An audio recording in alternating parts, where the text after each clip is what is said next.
Okay, well, it looks like we are right at 12 noon, so we can go ahead and get started. Um, I'm Joel Thompson with Montana Public Employee Retirement, and this is our PERS New Member Plan Choice Election webinar. So, if you're brand new to PERS, you are definitely in the right place. Thank you everybody for logging in today and appreciate taking time to attend. So, we'll go ahead and get started. So, a little bit about what we're going to cover here today. You have an important choice to make regarding your PERS membership. Now, we're going to be talking about the two plans that we here at Impera, that's Montana Public Employee Retirement Administration. Um, we administer two options within the PERS plan. And there is a third choice for our university system members. Um, and that is one that we do not administer. It is called the MUSRP. It's the Montana University System Retirement Program. That is administered by the Board of Regents, and there is a different provider. Previously, they used to be TIA CREF. I believe they're just TIA now, but that we do not administer that. I'll just briefly cover that towards the end and also just some resources, some follow-up information there. So we will talk in detail about our two plans that we administer. I'll start with the defined benefit retirement plan, and then we'll switch gears, and the last part of the presentation will be our defined contribution plan. Before I get started on plan choice and talking about the two different options, personal planning, this is a really important component, for an individual to have a good retirement. It doesn't start towards the middle career or at the end of your career. Really, it starts early. And uh, first and foremost, it's important to understand that your PERS retirement benefit is not or never was intended to be your only source of retirement income.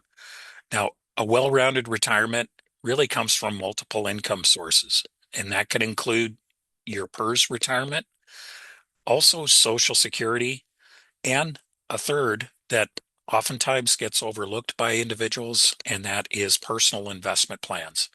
So any kind of additional savings and investment plan uh, that you can participate in is really going to, down the line, really help with that retirement income.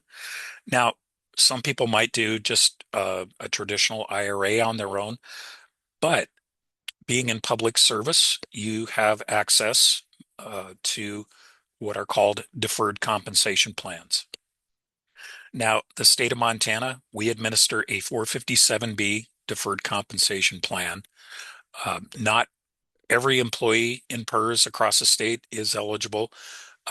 We have state and university system employees that participate, and we do have some local governments that have contracted with us to provide that service.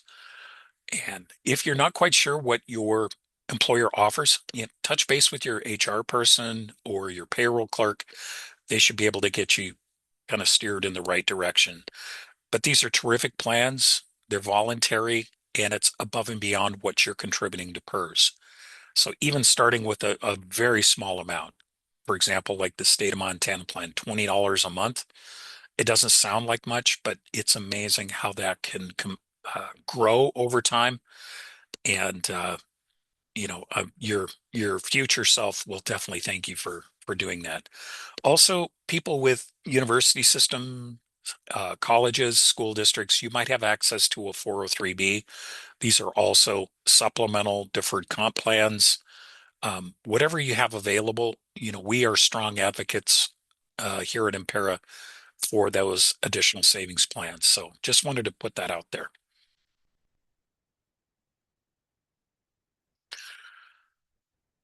Well, let's talk about your time frame. Being a brand new member to PERS, you have a 12-month window to make your choice between the plans that I'm covering here this afternoon. Uh, if you do not file an election within 12 months, there is, that basically it's like a window of opportunity. And if you don't do anything within that 12-month period, the window closes and you would default to our defined benefit retirement plan. That's the first plan that I'm going to be covering this afternoon. But also, once you do submit your election, and it's a simple one-page form that we provide to the member. Once you submit that form, it cannot be changed. So it is an irrevocable election. The good part is you have time to attend a class, do your homework, uh, talk things over, with a spouse, family, that type of thing, and before making that choice. So we strongly recommend, take your time, use your resources, and make informed choices. And again, election forms are supplied by us. If you happen to lose one, we'll have our contact information at the end of the presentation. So our first plan is the defined benefit retirement plan. And the reason it's called defined benefit, because the benefit is known, it's defined, and it's based on a specific formula that's in Montana statute. So this is a plan that's been around since the 1940s, and it's a traditional pension plan. You go to work, you contribute, and your benefit will be based on a formula. And it is a lifetime benefit once you do retire. But also, being participating in the defined benefit plan, you as the member are not in the market. You are not managing investments. The state of Montana is managing the PERS trust fund, and that's the Montana Board of Investments. And the state is basically assuming that investment risk. So contribution rates, also defined benefit. Think of it this way. I like to describe it as a shared cost plan. So the member and the employer are both sharing the cost. They're both contributing to the plan. So all employees currently, all PERS members across the state of Montana, currently there's about 30,000 active members across Montana. We all contribute 7.9%, and that is pre-tax each pay period from your gross pay. On the employer side, employers are contributing a percentage of their PERS covered payroll for their agency. And currently, those total contributions add up to 9.17%. And again, all contributions go to the PERS Pension Trust Fund. It is a multi-billion-dollar fund. And again, that pays benefits to our retirees, also beneficiaries, and anybody that is on a disability retirement.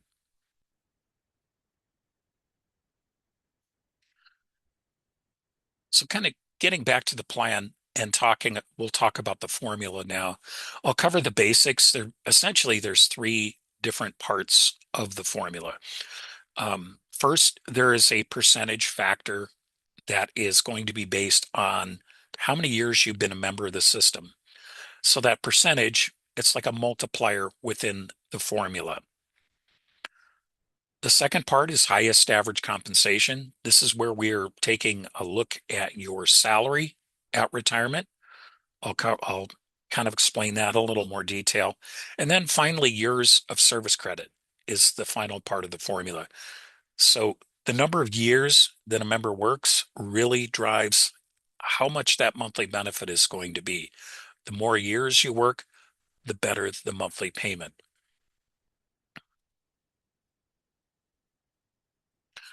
Um, Membership service, very important, especially when you are new uh, to the system, because your years of membership, most importantly, determine when you are vested in the system. To be vested, that means that once you meet that requirement and you meet all eligibility requirements down the line, that is a guaranteed lifetime benefit. when you qualify, and you need at least 5 years of membership service in the defined benefit plan to be vested. But also, your years of membership will determine what factor you have in the formula. There are three different factors, and a lot of it's going to be tied to how long you've been a member of the system. So we'll take a look at that in just a moment. Also, you earn a month of membership for any hours worked in a given month, whether you're part-time or full-time in that given month. Um, you're given that month of membership towards vesting.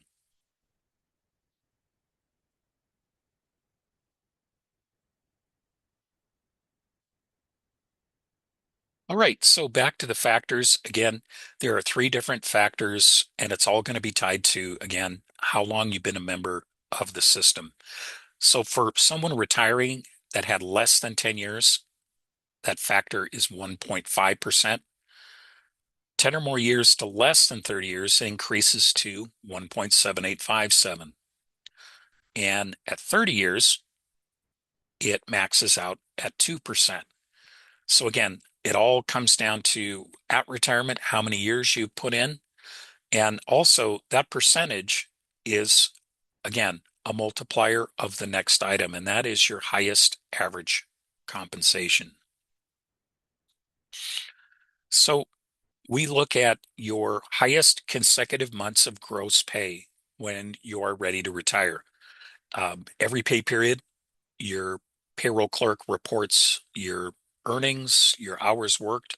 That gets logged into our system internally, so we're able to track where your highest salary is. And when you do retire, we're going to look at your highest consecutive 60 months of gross pay. So it doesn't have to be the last 5 years you work. It could, but it's always going to be your best consecutive 5 years. And those 5 years get averaged into a highest average monthly compensation. So that's what we're using when we calculate your monthly benefit. And then finally, service credit. This is a little different than membership. Your membership is used to determine vesting, but service credit is going to be based on the actual hours worked each and every pay period. So if you're a full-time employee, you work standard 40-hour week, 160 hours a month. That's equal to 1 month of service credit. Anytime you fall below that full-time status, obviously it's part-time employment, but we call it proportional service credit. So just a basic example, someone who worked half-time in a given month, 80 hours, they would have 1/2 month of service credit.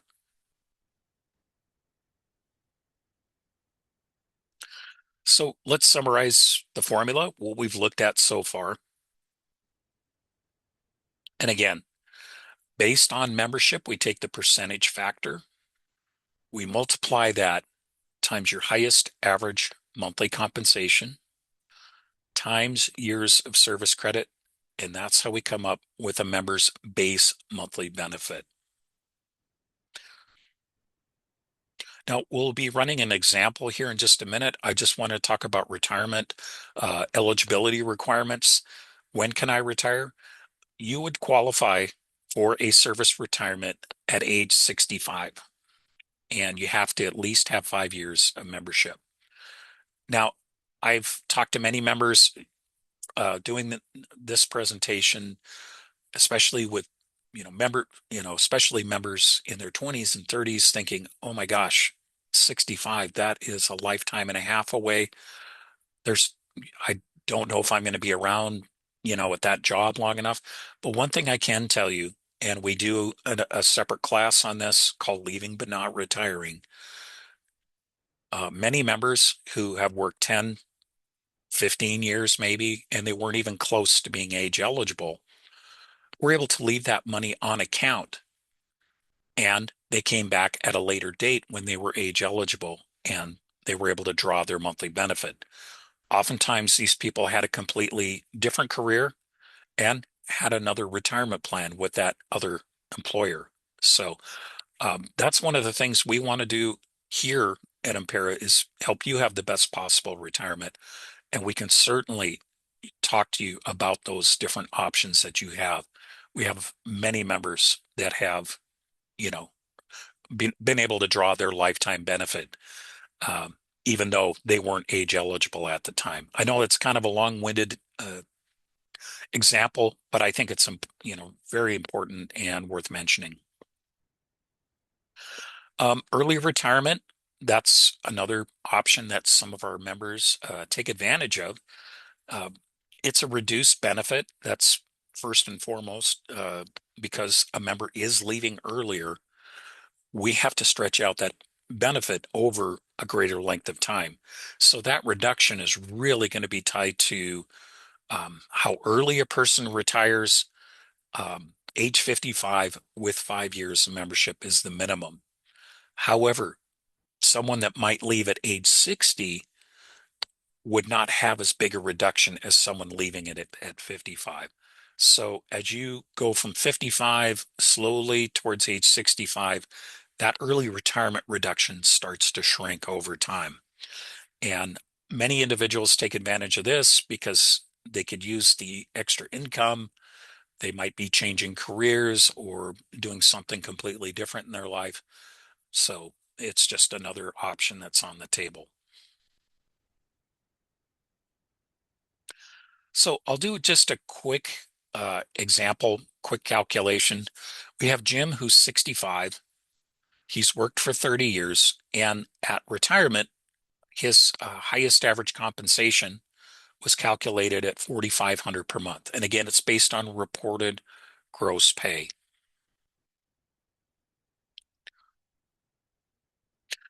So Jim, with his 30 years of membership, came in at the highest factor, 2%.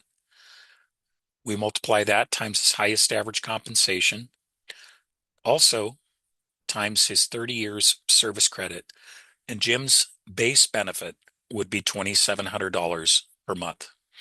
Now, there are different payment options that members can look at the time of retirement where you do have the option. There are a couple of options where you have basically a single survivor option. So many people will include their spouse, for example, but that's something that you would decide on many years down the road at retirement.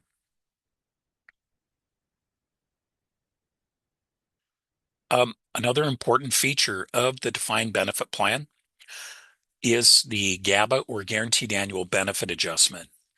And this is really a nice feature of the plan because, people will often ask, it's like, well, is my benefit going to be the same from the time I retire, or will it be an increase? And with the GABA, the answer is yes. After 12 months of benefits, the following January, your benefit will begin to see an increase. Now, for people hired on or after July 1 of 2013, those members are have what is called a variable GABA. It is capped at a maximum of 1.5%, but it will vary from year to year depending on the funded status of the PERS trust.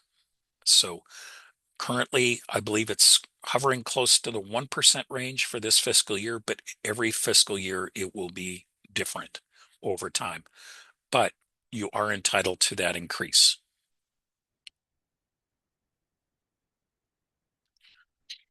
So that was our defined benefit plan. I'm just going to pause for a second and see if we have any questions. I do have the chat open.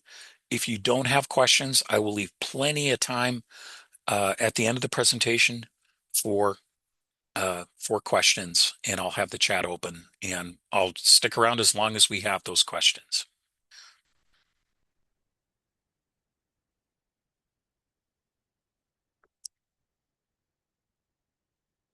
Okay, well, we'll go ahead and keep going. We'll switch gears and talk about our defined contribution retirement plan. Now, as you're going to find out, this is a very, very different plan from what I was just talking about. Defined benefit, you don't really have to do anything. You go to work, you contribute.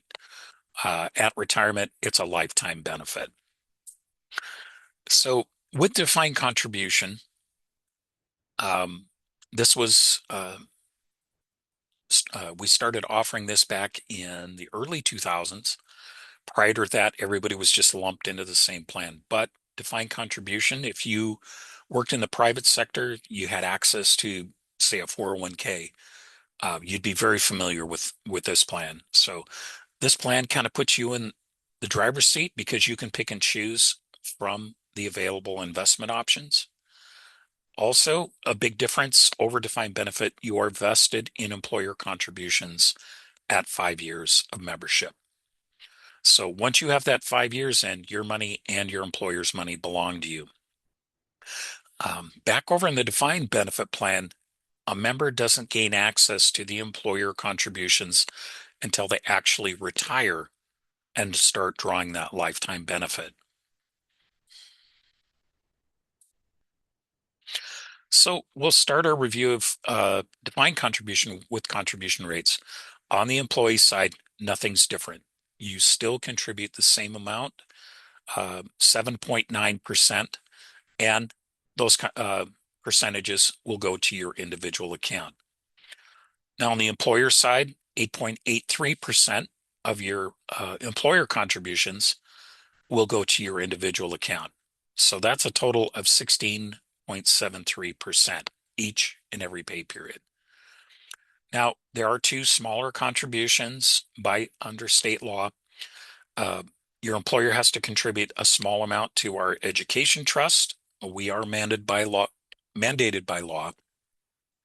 to provide education to our members, to our employers, and also disability trust. There's a small percentage.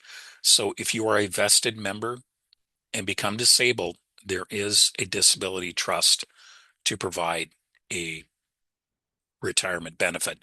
We also have that for vested members in our defined benefit retirement plan. Disability retirement is done on a case-by-case basis. People can apply to our board for that disability benefit, and they are ruled on a case-by-case basis. Now, and this is all kind of comes back to that election form that I was talking about at the beginning. If you choose the defined contribution plan, the DCRP, you'll be getting important information from Empower Retirement. Now, if you see that in your inbox or in your mailbox, do not throw it away. That is important information. Empower Retirement is our third-party record keeper for the plan. They help with investments and account management. So there'll be important information, how to access your account, how to get a PIN number, and also if you'd like to learn more about the plan, defined contribution, or you want to book an appointment with one of our Montana-based Empower representatives, you might want to jot this down, imparadcplans.com. So that's where you can look at everything about the plan, look at the investment options. There's also investment education. There's a lot of great educational resources there as well. So getting your account set up. If you choose defined contribution, we have to set up your individual account for you, and we have to do a transfer of funds. So essentially, we take all your contributions you've made to date, and we do a one-time addition of 7.3% interest, and that goes over to your individual account. So from, day one before you've even made a choice, you're basically contributing in the defined benefit retirement plan. That's the default plan. So whatever you have contributed, that money gets moved over. Now, also, we do your employer's contributions, and we do a one-time addition of 7.3% interest. So even though you're not vested yet in your employer contributions, you still get to direct where those funds are invested. So types of contributions to your individual account. I always feel guilty about this section. There's maybe a little too much verbiage here, but think of each bullet as a type of contribution account. and I'll just kind of walk through those. Employee contributions. Again, you are always 100% vested in your contributions and any earnings, just like you are over in defined benefit. Whatever you have contributed plus interest, that belongs to you. Now, on the employer side, once you reach 5 years of membership service in defined contribution, you're 100% vested. But if you happen to terminate or die prior to those 5 years, those funds are forfeited. However, that means if you happen to, for example, if you terminate and took your money out of the system, you took a refund or did a rollover with less than 5 years, you would forfeit the employer contributions. However, you do have the option of leaving your funds on account if you return at a later date to a Montana PERS position. You would be able to resume your membership and become vested. It's kind of like hitting the pause button. We have a lot of members that might leave one PERS covered job, they're gone for a bit, but then they come back to another PERS job. So just keep in mind, we have over 560 plus employers that have PERS in the state of Montana. So that chances are, if you stayed in public service in Montana, you'd have access to PERS. So I know that's kind of a very long-winded. We have a completely separate position, completely separate class that covers all those options. So just wanted to put that out there. A third type of contribution can be other contributions, meaning outside accounts. We accept rollovers or transfers from other qualified plans. So we've had many people that have had other retirement accounts that they've been able to roll into their defined contribution account. So a qualified account just means under the Internal Revenue Code, excuse me, it checks all the boxes for what is a qualified plan. So this could be a traditional IRA, a 401k, and again, 403bs we were talking about at the beginning of the presentation. Colleges, schools, nonprofits all have access to 403bs. And then the 457b deferred comp plan for public sector employees. Also, uh, with the federal government, if you had access to a thrift savings plan, that also kind of falls under that umbrella of qualified plans.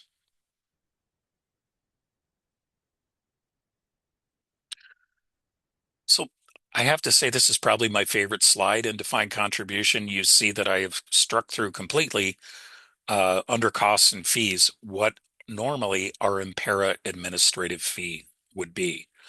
However, if you follow the little green arrow, you can see in bold for fiscal year 2026, there's a fee holiday for the defined contribution plan. What this really means is we are not charging administrative fees to the member in this plan for this fiscal year. Now, this was voted on by our board last summer, and I believe the previous 2 years there was also a fee holiday. And next month, I believe our board is going to be taking this up again to see if it will be extended for fiscal year 2027. So stay tuned. But currently, we are not charging those fees. Now, investment options, again, at the bottom, imparadcplans.com is where you can look at the current investment lineup. There's a wide array of mutual funds to choose from. We also have target date funds, and also we do have a fixed rate option. So you can basically be as conservative or as aggressive as you like. Also, you don't have to invest in just one option. Ultimately, it's up to you. And again, you don't have to be an investment expert. You can get help from one of our Montana-based representatives. They are licensed. They can give investment advice. They can get an idea of what your comfort level is and what risk level you're willing to um, you know, assume for being in the plan. So again, imparadcplans.com. There is a section called Meet Your Montana Team, and we've got three very good reps, very knowledgeable and ready to help. But also just looking over the different investment options, their fund performance histories. There's a lot of good information there. So again, um, before joining the plan, do a little homework, check some of the plans out. And also, if you have an investment advisor that you work with, we always encourage you to sit down with your advisor and, look those over. So in defined contribution, account options at the time of retirement, uh, you have a lot of flexibility because ultimately what you have in that account, employer employee contributions, investment earnings, that, account balance is what you have to draw from at retirement. So really how you take that money out is up to you. And again, that's where you can make an appointment with one of our reps. You can say, I would like periodic payments. I would like, X amount of dollars per month deposited to my account, and they can get those distributions set up for you. Some people might only do quarterly or semi-annual. It just depends on the individual situation. That's the good part. It's all about you and what do you want to do. Also, some people don't access their money right away. They might leave that money on account and draw at a later date. So you can certainly do that. You can roll outside plans into your defined contribution plan, or if you're moving on to something else, you certainly have the ability to roll your account to another eligible plan. So again, a lot of different directions you can go. And ultimately, it's about what is going to work best for you. So, as I was saying at the beginning, for our university system members, I just want to kind of go over briefly what your other choice is. And again, uh, university system members, you can elect to stay in the defined benefit plan if you want the traditional pension plan. You can transfer to the PERS defined contribution plan, or you can transfer to the MUSRP. Again, that is the Montana University System Retirement Program. Just so you know, it is also a defined contribution plan. And the Montana Board of Regents are the administrator of the plan, and they contract with TIA as a plan provider. So, being a defined contribution plan, there would be obviously some very different investment options. I believe these are all, TIA investment products. Um, and also for additional information, again, we do not administer it. We would recommend contacting your HR department for additional information or links to uh, additional, TIA information. So just a couple more things before I open up for questions. And very important throughout your PERS membership is keeping that membership information up to date, particularly your beneficiary information. Any major life events, um, you get married, um, or there are children, or you need to make some important changes. It's really easy to do. You would just fill out a new membership form that is downloadable from our website. Unfortunately, this cannot be done through your payroll clerk or your HR. It has to be done directly with us. So once you fill out that new PERS membership designation and beneficiary form, that gets on file with our office, and we can make sure that everything is up to date. Because ultimately, who we have on file as your primary beneficiary is the one that will receive your account if something does happen to you. we've seen, at least during my career, I've seen a couple times where someone let this lapse. Sadly, they died while they were working and they never updated it. And it's not a good situation. So just for peace of mind, um, and always try to stay on top of those things. So resources, again, I think that's one of the important takeaways from this presentation is you have people you can call and or email with important questions. And we have a call center, and I have the numbers just down below, the toll-free number, the 877 number, and the Helena 444 number. Either one of those will get you in touch with one of our call center agents.